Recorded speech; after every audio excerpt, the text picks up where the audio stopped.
Chef Marvin Agustin, Chef RV Manabat, Chef Tatong. Meron pa ba hindi nakakakilala sa tatlong to? Si Marvin Agustin, bukod sa pagiging artista ay isang successful na chef restaurateur. Si Chef RV Manabat naman ay sikat sa kanyang cakes and pastries. Isa pa siyang cookbook author. Isa ring cookbook author si Chef Tatong. Bukod dyan ay meron din siya mga top-rated na kainan. Siyempre, mga sikat na food vloggers din sila. Buti na lang at kahit sobrang busy nila, napanahunan nila tayo. Pinuntahan natin ang kanilang mga kainan at siyempre, sinamahan natin ng kwentuhan. Bukod sa masarap na food trip, etong vlog na to ay puno ng inspirasyon kaya samahan ninyo ko. It's a beautiful day for a food trip. Let's go! Narinig na tayo sa Kochi by Marvin Agustin. And from the looks of it, this is for an elevated Filipino food experience. Ayan, may special guest tayo ngayon. Mga batang 90s, magingay. May special guest tayo ngayon. The one and only, Marvin Agustin. Wow! Ay, mali! Ulit. Sige. Alam ko na. Ganito yun, ha? Ganito yun. Pinanonood ko talaga yung vlog mo, eh. Okay. First bite. Thank you, Lord. Inagawan mo ko ng linya. Agawan din kita ng linya. Kung nasaktan kita, sampalin mo ko. Gantihan mo ko. Matatanggap ko lahat dahil kaibigan mo ko. Pwede ba? Pwede? Galing. Bujoy, sagot. Bujoy, sagot. Siya ba si Bujoy? Ayaw sumagot ni Bujoy, ah. So this is one of our best sellers here. This is called Chismosa. It's called Chismosa because we serve it with pig's ears chips. Talaga? So, ano siya? Dito siya. Ito yung part na yan. Paborito. This is tuna kinilaw. Nice. Saan ito sinasawsaw dito? Yeah, para siyang dip, kukuha ka ng pieces of tuna. Kasi yung tenga, paborito ko yan pag ihaw. So ito, fried chips. naman. Fried. Okay. First bite. Thank you, Lord. Sarap. Alam mo, nung narinig ko, una ko napanood yung video mo. Talaga? Nung sinabi mong thank you, Lord, expression ko yun lagi. Talaga?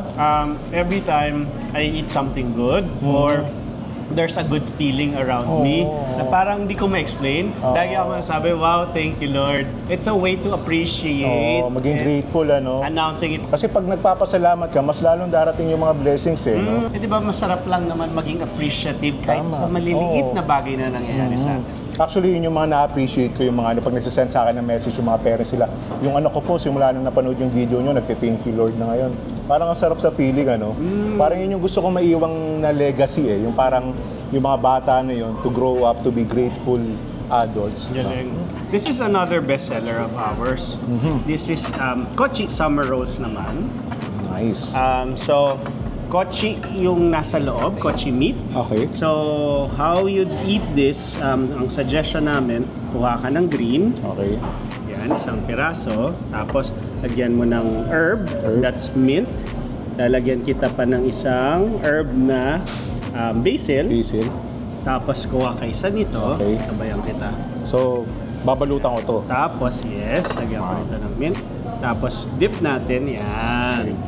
So this is just vinegar. Masasabi ko ulit yung line mo. Excited na ako. Mas excited ako ng isa sa food. First bite. Thank you, Lord. This is Kochi Summer Rolls. Nice. Refreshing, di ba? Refreshing. Kasi yung mga rolls talaga, pwedeng crispy, pwedeng yung, ano ba tawag doon? Yung fresh lang, di ba? So ito parang pinagsama nyo, eh, no? Yan naman namin. Cucumber calamansi shake. So, paano nagsimula itong Kochi by Marvin? Tapos explain mo na rin kung ano yung Kochi by Marvin. Kochi by Marvin, it's a cochinillo restaurant with other Filipino dishes that we serve here. Ito yung mga dishes na mga sinaserve namin sa bahay, so mga family recipes. May play into our Filipino flavors. Pero as much as possible, yung Filipino flavors, hindi namin ginagalaw kasi sarap na tayo dyan, eh. Yung familiarity ng lasa at sarap at dinamnam, yan na yung gusto natin, eh. Yung presentation na lang or minsan yun, pinagsasama namin yung kilawin at saka tenga chips, mga ganito. Dagdag kami ng mga greens para pampa-fresh ng experience. Ganun lang, but they will expect here a straightforward Filipino na yung familiar flavors, hindi na babago. Hindi ko alam pero parang ikaw yung nagpasikat ng kotse dito sa Pilipinas. Yung mga crave yung talagang pag pinapakita mo gano'n, tapos yung hihiwain mo. And yun, ang tagal ko na talagang gustong masubukan yung kotse mo. And now, syempre, ikaw pa yung kasama ko ngayon. Kaya talagang very excited. Wow! Parang para sa akin talaga to Putok-batok Ayan. So this is our corned beef sinigang. We cure our own beef here, corned beef. Kaya yung flavor niyan, I will let you try it and enjoy. Tapos dito naman yung bone marrow. Na-hypnotize ako ng bone marrow. Parang hindi ko narinig yung sinabi mo Ayan. And then we pour super duper hot sinigang broth. Grabe yung amoy. Nung tumama siya sa bone marrow, yung amoy talagang nanoot First bite, thank you Lord! Yung siya, sobrang asim siya, pero hindi ka mapapangibit. Yung talagang pa rin, parang kinokontra pa rin, parang may balance pa rin yung asim niya. This is our corned beef. Wow. Ayan. Look at that chunk. Ayan. We make our own corned beef here. Tapos, ito naman. Wow. Yan, ang ating cochinillo. That looks good. Ang maganda sa kotse siya, talagang complete sensory experience yung kotse. Yung amoy, tapos yung maririnig mo yung lutong-lutong, tapos mafe-feel mo yung lutong niya, tapos syempre yung taste. Yan. Grabe, parang ganun yun.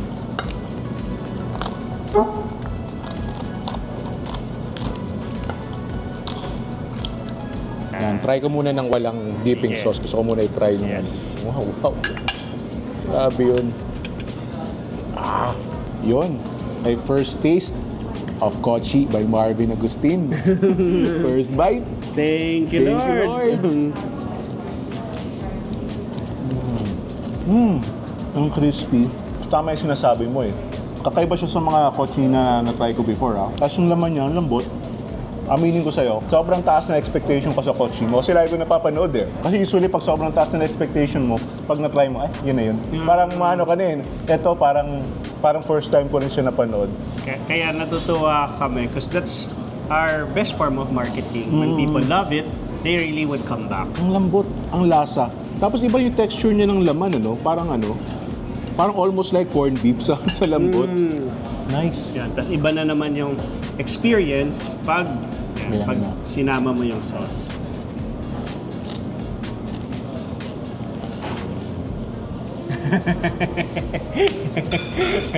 So basically, you built a food business out of cochinillo, and I can see why nung natikman ko tong cochinillo na. It's even better than I expected. Ay, salamat. Ardo Maguete. Thank you. Express. So ito, para din malaman ng mga tao na hindi lang kotse yung mo dito. Kasi syempre, yung iba, hindi kumakain ng pork, ganyan.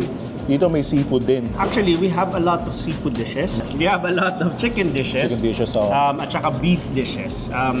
Sa pork talaga, ang hina-highlight talaga lang natin is the cochinillo. Gets ko na yung flavors ng Bicol. Napaka-creamy, yung magkata talaga, and maanghang. Kaya naman ang ating gising. Pwede mong lagyan ng anghang para talagang magising ka. Hindi namin siya sinasama kasi merong mga tao, iba-iba yung level of preference of spiciness. Magkita-kita tayo dito sa Kochi, a feast of Filipino flavors. Narito na tayo sa Chef RV Cafe. Yan.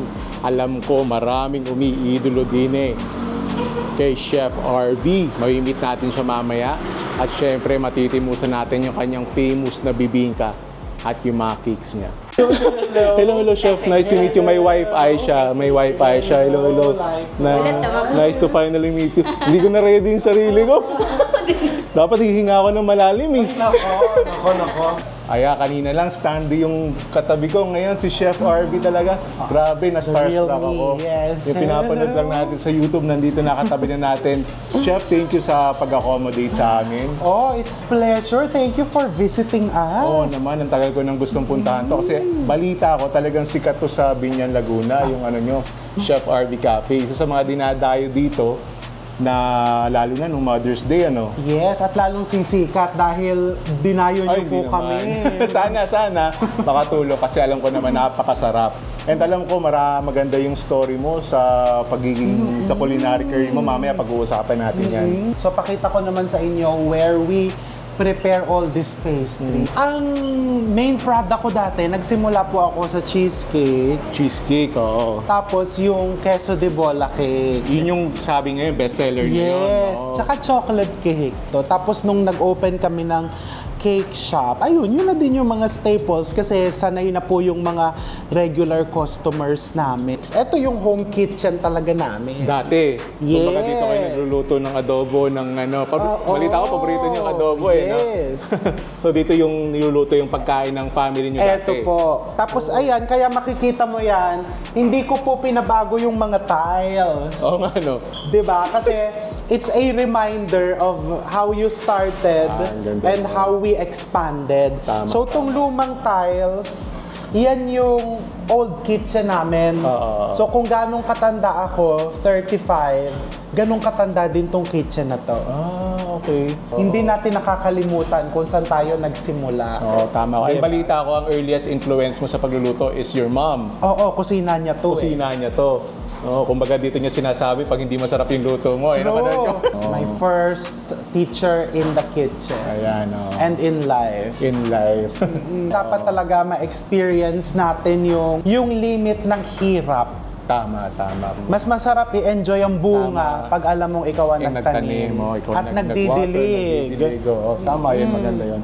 And then, dito na yung kitchen ko. This is my personal kitchen.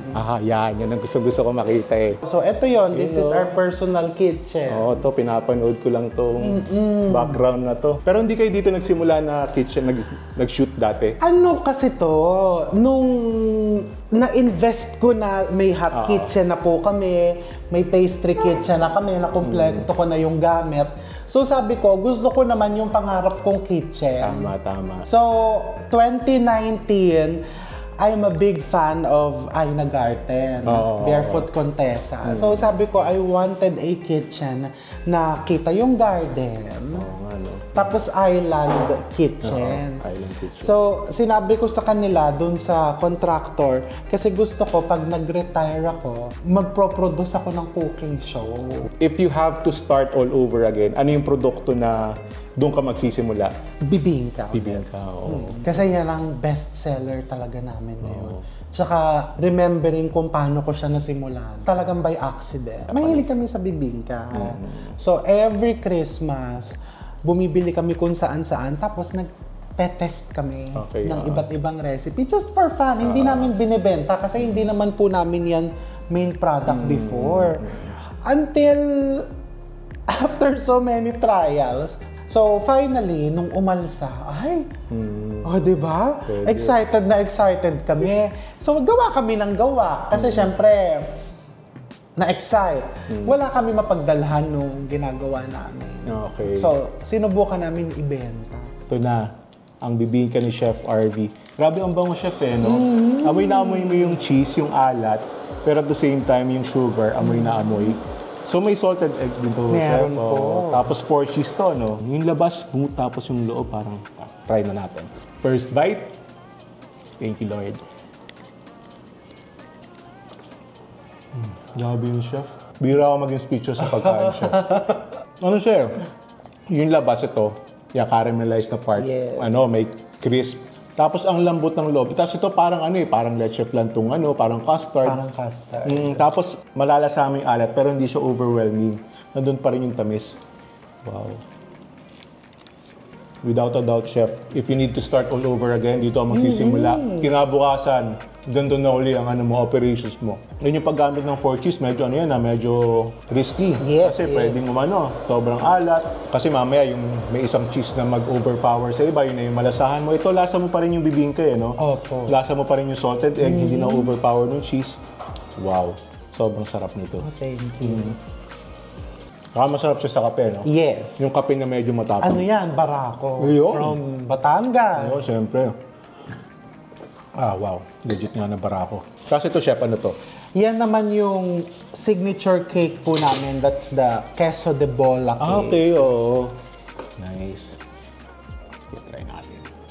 So, ano to, Chef? Chiffon? Chiffon cake, tapos custard, and queso de bola. Harap yun. Kung titingnan mo, napaka-plain looking no, kung titingnan mo. And ito yung kasi may mga na-try ako before na mga queso de bola cheesecake, hindi ko nalalasahan yung queso de bola. Ito, may nalalasahan ko. Favorite part ko din yung gilid niyan eh. Yun. Kaya nung inuno ko talaga eh. Pero, ito talaga, Chef. Good job dito. Talagang na-perfect mo na yun. Kasi alam ko talagang to eh. Napanood ko yung interview mo na talagang sabi ng family mo, ang alat, hindi umalsa, ang tigas. Sakong bigas po ang nasayang ko dyan. Final message mo sa mga gustong magtayo na sarili ng food business and or gusto magtayo ng kanilang YouTube channel? So ayan, sa mga enthusiasts na nag-iisip, nagplaplano, or talagang on the process na ng pagtatayo ng food business, kailangan mo talaga ng maraming tibay ng loob. Tama. And kailangan mo ng maraming dasal. Importante yan. And don't get easily frustrated. Very Kasi realistic. madami ka talagang pagdadaan ng lubak. Actually, hanggang ngayon.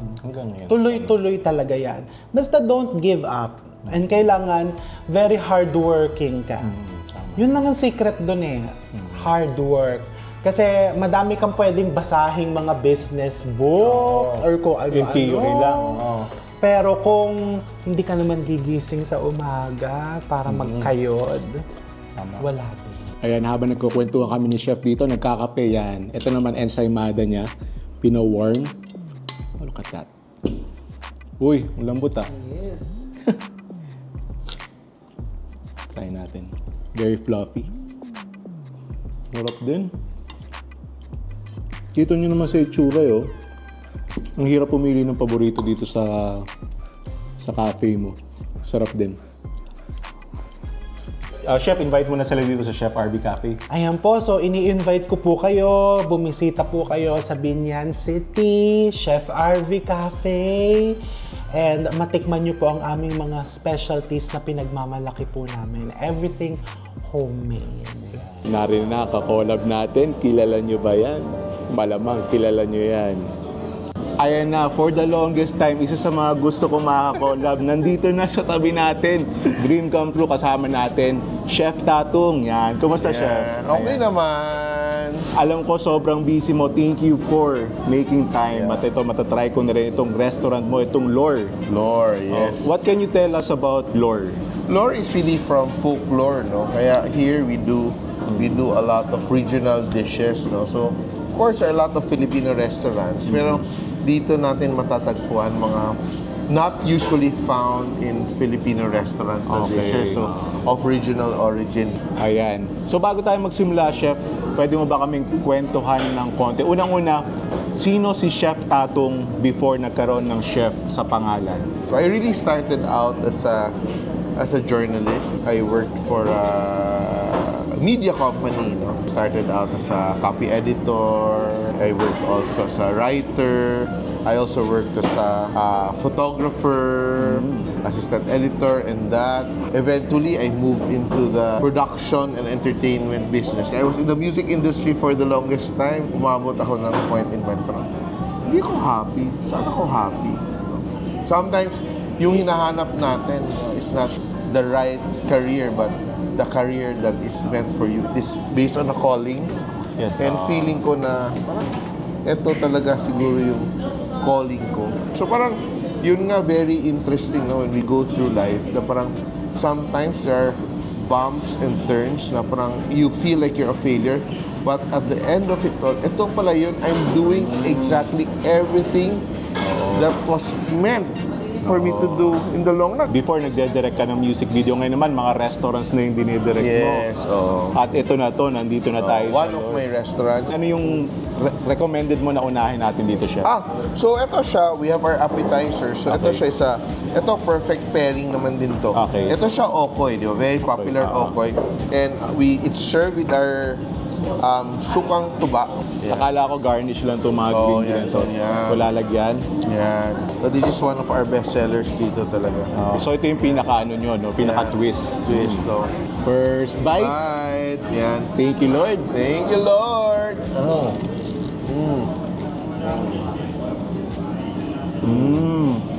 Nandun yung alat, yung freshness nga. Tapos yung seafood flavor na kinomplement ka ng freshness ng tomato salsa. Wow. Good start. Sinuglaw, di ba? Sinuglaw kayo. So may grilled pork. May grilled pork, then may tuna. Tuna. Marinated tuna. Yeah, so pagsasamahin ko na, grilled pork saka tuna. Ang ganda ng balance ng flavor. Nandun yung asin. May konting sweetness. Yeah. Tapos ang ganda ng yung smoky flavor ng pork. And yung freshness ng tuna. Wow. Appetizer pa lang, manalo na. One of my favorites in life, balbakwa. Yep. Di ba? Ito chef, Cebu or Davao ang inspiration mo dyan? Cebu. I grew up kasi taga Cebu man ko. Nice. Sarap na food trip dyan sa Cebu. So, this is one of the dishes, growing up na talagang. Yan, no? Pero kami, kinakain namin with mais. Iba yung mais na corn grits. Yun, And this is collagen, ha? Hindi to taba. Collagen. Healthy yan. Healthy yan. Yung iba nga, nagsusupplement pa ng collagen eh. Ito na lang. Ito na lang. Masarap pa. Ngambot. Ang sarap yan! Oh my God! I can see kung ba't isa to sa mga favorites mo. Ang sarap nito. Sarap niya. And we use that, yung Chinese spice mix, the sibot, no? That gives it a very nice, parang... Napaso-paso na ako, lang pakalam. Licorice na parang very complex, pero subtle. Pocky-pocky. Pocky-pocky. Diba? So may eggplant to. Eggplant to siya. So there's a base of parang vegan longganisa. Oh, wow. And yung eggplant natin na torta with the egg, but it's topped with cheese. Eggplant skin chips to give it a bit of crunch. So, akala ko tuyo. Hindi, balat siya ng eggplant. Ito. Yan. Wow, ang ganda twist niyan, chef, ha? Para siyang no? Ang ganda ng layering. Para siyang lasagna or musaka. Pero musaka. Pinoy.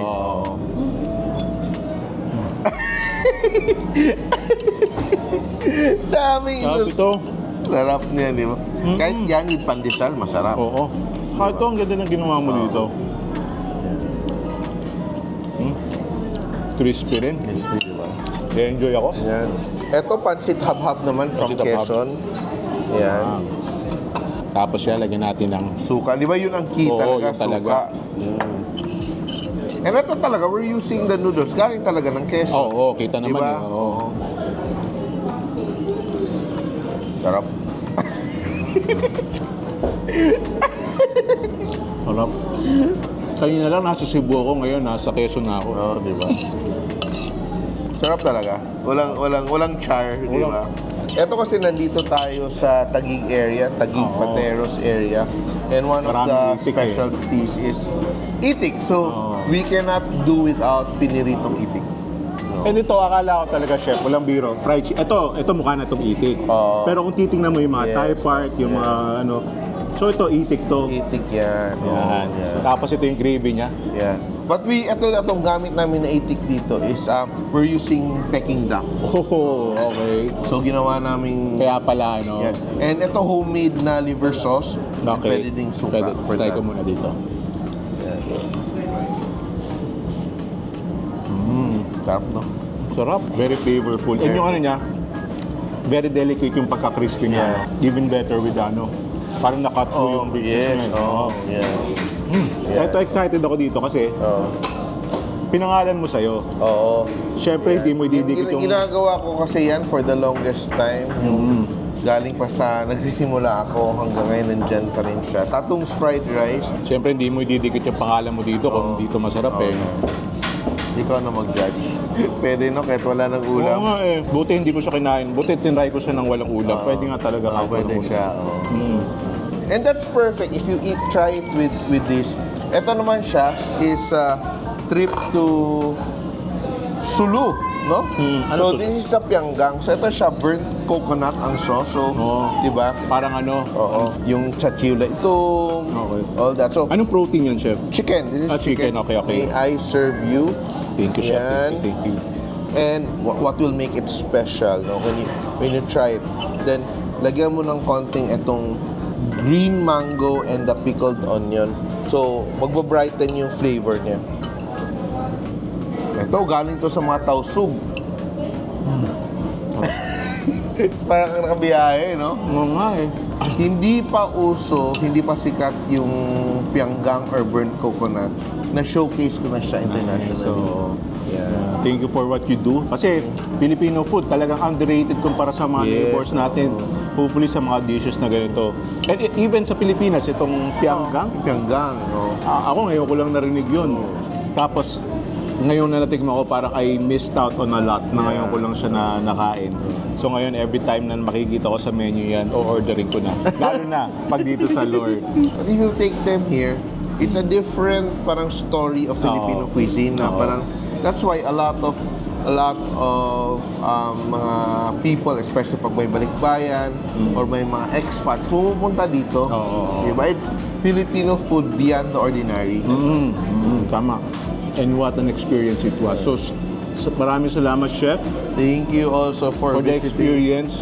Pero hindi pa dito natatapos ang food trip. Tatapusin ko lang yung vlog dito, pero makakapusta kayo na talagang food tripin natin to. Chef, invite mo sila dito sa Lore, sa mga restaurants mo. Yeah. Please visit my restaurant, especially Lore by Chef Tatong. Lore from Folklore. Kaya we try to tell stories sa ating mga dishes. Located at the 3rd floor of 1 Bonifacio High Street Mall in BGC, Bonifacio Global City. And my restaurants also in Quezon City, I have Asador, Pandan Asian Cafe, and of course, Tindeli. Maraming salamat! Thank you, Chef, and you're welcome. And yung Lore, it tells a story, at ang story na nalaman natin ngayon ay masarap ang Filipino food, lalo na dito sa Lore.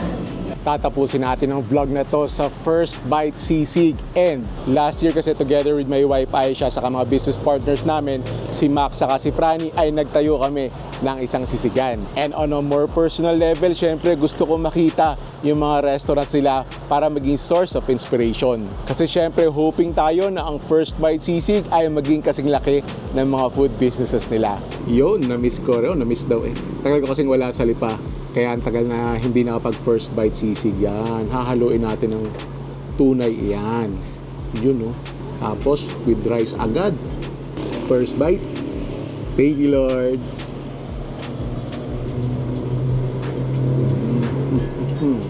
Para sa vlog na to, total naman ang highlight natin yung mga restaurants sa mga idol natin na celebrity chef.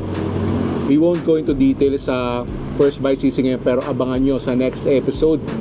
Papakita natin to along with the other level up Lipa City street food. So again, thank you Chef RB, thank you Chef Marvin, and thank you Chef Tatong sa inspiration at sa masarap na pagkain. Kita-kita tayo soon. That's it for today's vlog. Thank you for joining me. Sana nabusog kayo. Sana nag-enjoy kayo. And if you did, make sure to click on the subscribe button and notification bell and watch my other vlog right here. Thank you for watching. I'll see you in a bit.